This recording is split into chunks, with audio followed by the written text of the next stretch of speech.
Every day we get comments in our YouTube sections that are right along the lines of how do you paint with a toothpick? What is that thing that you're using for all of your details in your artwork? And what on earth is the toothpick gang?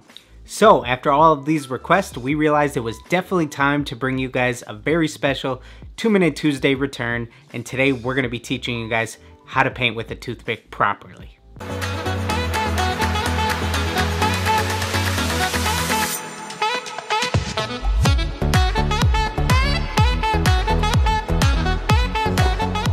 So to give you guys a little backstory on how this ever even came about, when I first started out years ago, I tried every different detail brush out there, and it seemed that no matter what I did, I would always end up with that same result. I would end up with those frayed out bristles at the end of the brush. And this just became really frustrating, not being able to get through multiple projects, or even one project for that matter, with one detail brush. So one day I just decided, you know what, let me go ahead and grab a toothpick. I know that it has a really pointy edge, and I think it'll work perfect to do some of the tiny little letters that sometimes you're trying to do to finalize some of the details on a pair of custom shoes. The next issue that you can run into with detail brushes is that they can get pretty pricey, especially like me. If you're trying out a lot of different ones, you're just trying to find that sweet spot for you. I had went out and spent a lot of money on a lot of different brands, just trying to find that perfect thing for me, and go figure, it ended up being a toothpick. So some good detail brushes can run you anywhere from $10 to $30 per brush, whereas a pack of toothpicks you can buy from the dollar store and get up to 1,000 of them. And lastly, another thing that I want to talk about is thinking that you need the best, most expensive equipment to get the job done. So you may see one of your favorite artists out there using a specific brush or tool, whatever the case may be, and think that I need to get that in order to get the job done. If I just get that, I would be able to achieve the exact same results as them. And who knows if they're potentially being paid to advertise that tool, or if it's not even what they use all the time. You just really need to get comfortable with your own equipment and really master what you have at your own disposal. And like, I get it guys, believe me, we want the best equipment possible to film these YouTube videos. But for example, right now, we're literally using a lamp. We don't even have a special key light for this or anything. We've built up some of our equipment over time. If you guys have been following us for a long time, I'm sure you'll notice that there has been a higher production quality to the videos. So sometimes you really just need to work with what you have. And now, drum roll please, what you guys have been waiting for, a real 2-minute tutorial. Let's go ahead and throw 2 minutes on the clock and dive right in.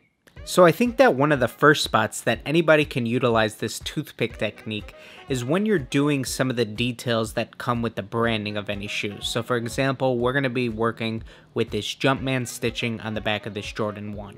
And so this is an area where you're going to be working in some really close-knit quarters, and you need to pull some really straight lines, and this toothpick is going to allow you to be able to do so. And although it's never recommended to go heavier with your paint coats, this is actually a time where you can go a little bit heavier, use the toothpick technique, and get the job done in one single solid coat.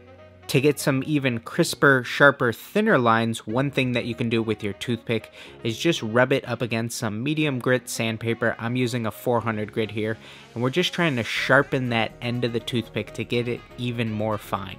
And now you can see a little comparison of what the toothpick looks like sharpened versus one straight out of the box. Really quickly, if you guys are interested in learning a little bit more on how you can get an image onto your shoe like this, go ahead and check out our previous video titled How to Easily Transfer Any Image Onto Your Shoes. We will also have that link down below for you guys. Before we get into the actual outlining with the black paint, I like to do all of my highlights and shadows for each of the colors first. You'll see that I have a palette laid out with our 3 main colors, and then I have the highlights and the shadows version of each of the main colors that I'm going to be utilizing. What's really nice about the toothpick is it's super easy to wipe it down after each use, and you can even switch colors super easily, and this is something that you can't necessarily do if you're working with a spotter brush because you're going to get some of that residue left behind and you can't just wipe it away as easily. So you never actually want to dip too far into your paint mixture with your toothpick, otherwise the paint is going to run right off. So here's a little clip showing how little we actually dip into the mixture.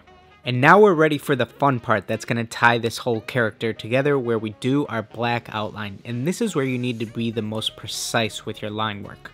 So my technique to better help with precision is when you're pulling any of your long straight lines, really try to hold your breath, and this is going to help keep you the most steady.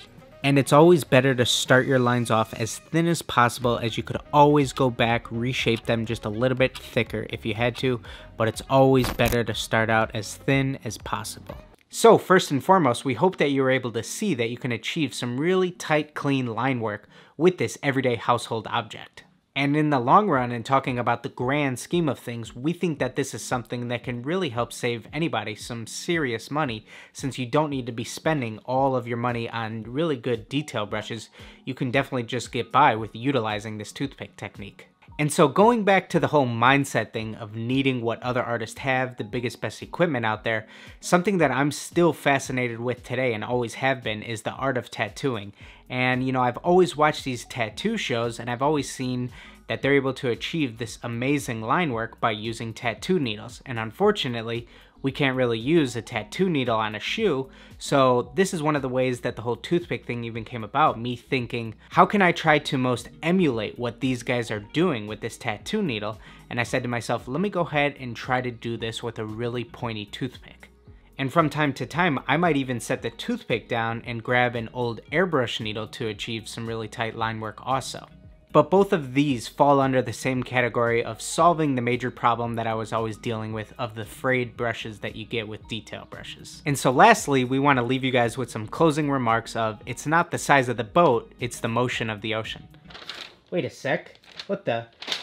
Why is that in the script? Come on, man, turn that off.